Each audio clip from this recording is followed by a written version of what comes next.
নমস্কার। আজ একটা পুরনো রোগীর কথা আলোচনা করব আপনাদের সামনে। যদি ধৈর্য ধরে ভিডিওটা দেখেন তাহলে কিছু জ্ঞান পাবেন, আর যদি হুটোপাটা করেন তাহলে আর কিছু বুঝবেন না। এমন একটা রোগীর আলোচনা করব যে তখন আমি হোমিওপ্যাথি চিকিৎসা সম্বন্ধে কিছু জানতামই না। আমি নিজেও অ্যালোপ্যাথি ডাক্তারের কাছে যেতাম, ওষুধ খেতাম। বহুদিন আগের গল্প, মোটামুটি আমি এর ভিতরে 45 বছর আছি, তার আগের গল্প।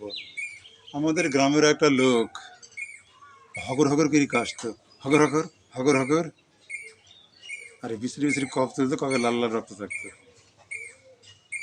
কিছুই জানতাম না। এ আমলে হলে হয়তো লোকটাকে ওষুধ দিয়ে সারানো যেত। ওই কাশি সারানোর জন্য তিনি কলিকাতা গেছেন, কৃষ্ণনগর চিকিৎসা করেছেন। তিনি কোনো পয়সার মায়া করেননি।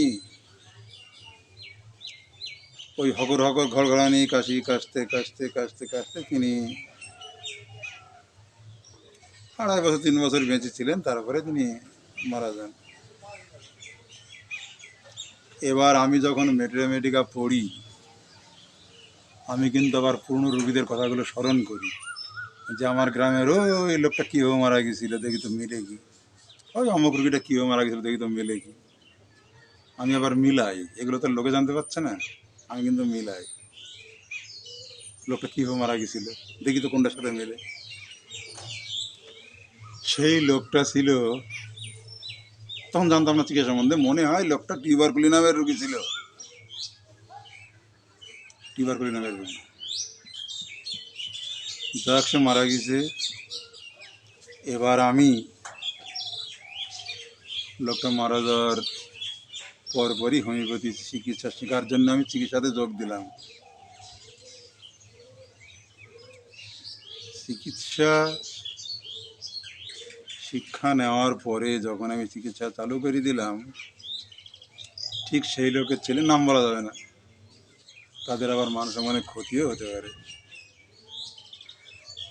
তার ছেলে 4-5টা, তার একটা ছেলে ঠিক সেই ঘোড়ানিতে আক্রান্ত হয়। সেও ভেলোরে যায়নি, তবে কলিকাতায় গেছে কিনা বলতে পারবো না, তবে কৃষ্ণনগরে কাশি চিকিৎসা করার জন্য বহু ঘুরেছে তিনি। ভালো ভালো ডাক্তারের কাছে গিয়েছে, তারা ভালো ভালো টনিক দিয়েছে, ভালো ভালো অনেক কিছু দিয়েছে অ্যালোপ্যাথিরা। সে অ্যালোপ্যাথি মেডিসিনের অত আলোচনা করে আর লাভ নাই, কিন্তু তারা বলছে কাশি কিন্তু সারেনি। আমাকে বলল, আরে তুমি তো এখন ডাক্তারি করছো, তোমার দ্বারাই হবে। আমি বললাম, কী করি হবে, আমার দ্বারাই হয়? তুমি কত বড় বড় ডাক্তার দেখাচ্ছ, তবে দেখি না একটু চিকিৎসা, একটু আমার হাতে চিকিৎসা যদি হয়, আমি একটু চেষ্টা করে দেখি,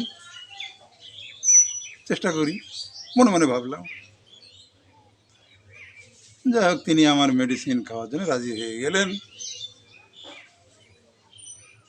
আমি আবার ওনাকে বললাম, মেডিসিনটা আমি আজ দিতে পারবো না, আমার কাছে আজ নেই। মেডিসিন কিন্তু ছিল, আমি দিলাম না। আমি বললাম 2 দিন পরে দেবো। তার মানে ওর বাবা ঘড়ঘড়ানি কাশিতে মারা গেছে, ওর সন্তান ঠিক টিউবারকুলি নামের ভেতরে আসে কিনা দেখি। চিকিৎসক বন্ধুরা, একটা জিনিস লক্ষ্য করবেন, টিউবারকুলি নামের রোগীর কিন্তু পিঠে কিন্তু পশম থাকে না, পরিষ্কার পিঠ কিন্তু পিছন দিকটা। ব্যাসিলি নামের রোগীর কিন্তু পিঠের পিছনের দিকে পশম থাকে, সেই ঘড়ঘড়ানি কাশি, ঘড়ঘড়ানি ঘড় ঘড় ঘড় ঘড় বাবার মতো। আমি বহু চিন্তা করছি, নাকি অ্যান্টিমটার দেবো, দিলাম না, নাকি ড্রসেরা দেবো, আমি দিলাম না। ভাবছিলাম দেবো, কিন্তু আমি দিইনি। এটাও মেডিকায় বলা আছে, টিউবারকুলি নামে না হলে পরবর্তী ওষুধ ব্যাসিলি নাম। আমি ব্যাসিলি নাম দিলাম। আমি কোনো কাশির কোনো মেডিসিন দিলাম না। ব্যাসিলি নাম খাওয়ার পরে একদিন পরে তার কাশি যে চলে গেছে, আজ প্রায় 22-23 বছর হয়ে গেল, তার কাশি একদম নির্মূল, সেই কাশি আর ফিরে আসেনি। শিক্ষার্থী বন্ধুরা, হোমিওপ্যাথি চিকিৎসা, আমাদের চিকিৎসক বন্ধুরা তো রোগী পেলেই কাশি রোগী সঙ্গে সঙ্গে ডসেরা, সঙ্গে সঙ্গে পিকাক, সঙ্গে সঙ্গে অ্যান্টিমটাট, কাশতে তো। এই রুগীটাকে আমি খুব দিতে পারতাম টিউবারকুলিন, আমি দিলাম না। টিউবারকুলিনের সাথে মিলছে না। আর আমি আরও ডক্টর হাসানের, কলিকাতার বালির ডাক্তার, বিশ্ববিখ্যাত ডাক্তার বলা যাবে, ওনার ফর্মুলাটা আমি একটু স্মরণ করি। যাক, আমি রুগীটাকে আমি টিউবারকুলিন দিলাম না, ব্যাসিলিনাম দিলাম। সেই যে কাশি চলে, তিনি আবার পাড়া পাড়া গেয়ে বেড়িয়েছে যে আমাদের গ্রামে এমন ডাক্তার আছে, জানতাম না তো। যাই হোক, তিনি খুব সন্তুষ্ট। শিক্ষার্থী বন্ধুরা, আপনি এক রোগী নির্মূল করবেন, পুরাতন রোগী, আপনি আরও 10টা রোগী পাবেন।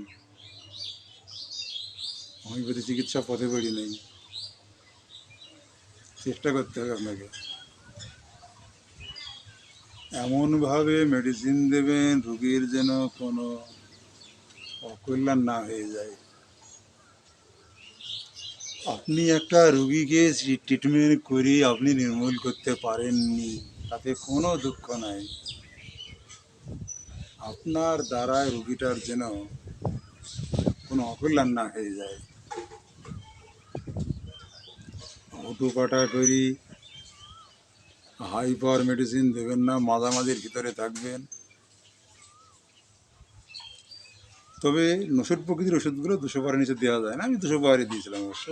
এগুলো 30-36, এগুলো চলে না। এইবার এখানে একটা কথা বলা আছে, doctor boric, doctor James Tyler Kent, এরা বলছে যে লোক টিবি রোগে মারা গেছে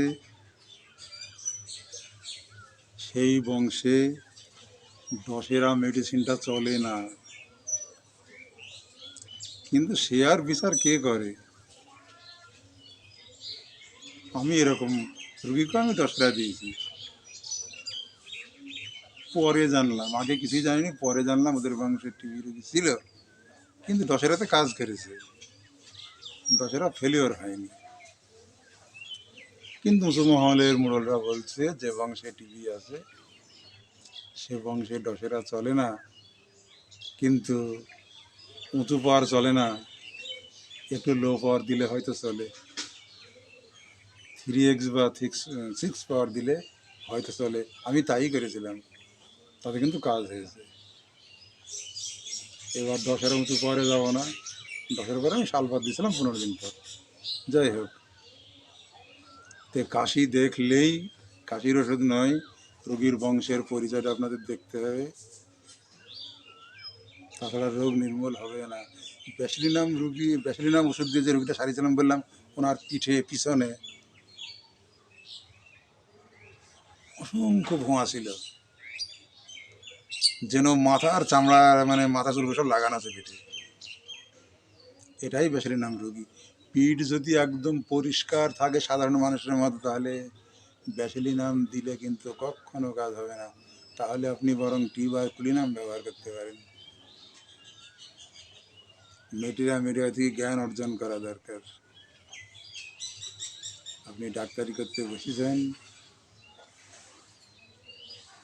সাবধান। রোগ যত নির্মূল হবে আপনার সুনাম তত হবে। মিডিয়া থেকে জ্ঞান অর্জন করবেন। যাই হোক, ভিডিওটা আর বেশি দীর্ঘায়িত করবো না, নমস্কার।